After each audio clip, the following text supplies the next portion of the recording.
तो बड़ी खबर इस वक्त की यही है कि ऑटोप्सी रिपोर्ट से सूत्रों के हवाले से जो जानकारी हमें मिल रही है उसके मुताबिक फंदे पर लटकने से नरेंद्र गिरी की मौत हुई है। यानी कि दीपक जी, जो बात आप कह रहे थे कि उत्तर प्रदेश के जो वरिष्ठ अधिकारी हैं जिनकी आपसे बात हुई है, उनको यही लग रहा था कि ओपन एंड शट केस है और ये सुसाइड केस है, तो लगभग ये जो पूरी जांच है या फिर जो रिपोर्ट अभी शुरुआती तौर पर आनी शुरू हुई है वो उसी तरफ इशारा कर रही है।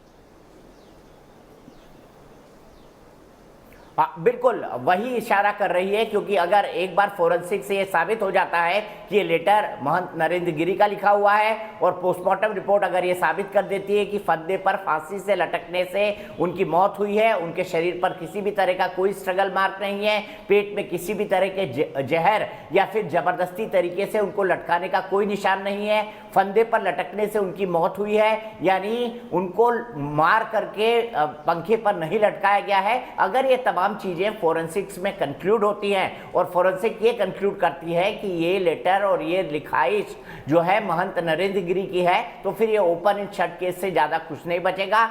मेरी जो कल देर रात उत्तर प्रदेश पुलिस के आला अधिकारियों से बात हुई है, उनका यही मानना था, क्योंकि उनका ये कहना है कि उनके पास कुछ एडिशनल एविडेंसेस भी हैं जिसकी जानकारी शायद हमारे पास नहीं है। हम जो विश्लेषण कर रहे हैं वो जो सामने आए सबूत हैं उनके आधार पर कर रहे हैं और उन पर सवाल उठा रहे हैं, जो हमारा कर्तव्य भी है, पोस्टमार्टम करना हमारा दायित्व भी है, ताकि जांच में सभी पहलुओं को इंक्लूड किया जा सके। लेकिन पुलिस को लगता है कि यह सुसाइड का ओपन एंड शट केस है, इससे ज्यादा कुछ नहीं। विद्या जी, लेकिन दीपक जी, सुसाइड लेटर जो है उसको लेकर सवाल उठे, और क्या ऐसा लगता है कि सुसाइड लेटर की जो रिपोर्ट है वो फॉरेंसिक रिपोर्ट एक बार आ जाए तो शायद कोई नई दिशा इस पूरे केस को मिल सकती है और नया इन्वेस्टिगेशन शायद सामने आ सके? देखिए, फोरेंसिक रिपोर्ट क्या कहती है, हैंडराइटिंग रिपोर्ट, ये हैंडराइटिंग एक्सपर्ट जो है वो 6 से 8 घंटे में बता देता है। अब तो 45 घंटे हो चुके हैं। तो विद्या, आई एम श्योर जब कल देर रात मैंने उत्तर प्रदेश पुलिस के आला अधिकारियों से बात की होगी या उनसे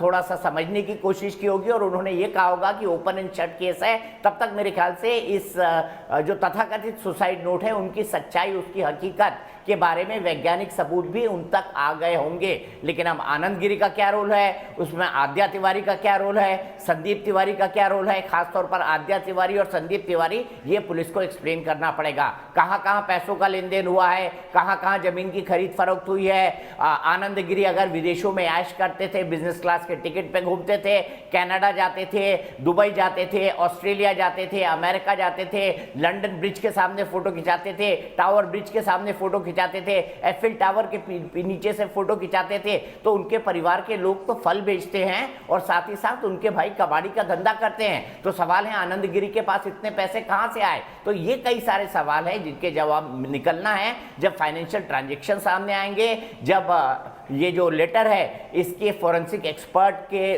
तौर पर इसकी रिपोर्ट सामने आएगी, पोस्टमार्टम रिपोर्ट सामने आएगी, तभी चीज़ों को मिलाकर उत्तर प्रदेश पुलिस को ये साझा बयान दे पाएगी। लेकिन मुझे ये लगता है कि उत्तर प्रदेश पुलिस इस मामले को ओपन एंड शट केस मान रही है सुसाइड का, और उससे आगे शायद इन्वेस्टिगेट करे, इसकी संभावना बेहद कम नजर आती है। इन स्टेटमेंट तमाम लिए जाएंगे, ये मैं मान के रखता हूं, क्योंकि इस केस को कोर्ट में प्रूव भी करना होगा और सबकी नजरें लगेंगी, तो फुल प्रूफ केस बनाएगी फोरेंसिक और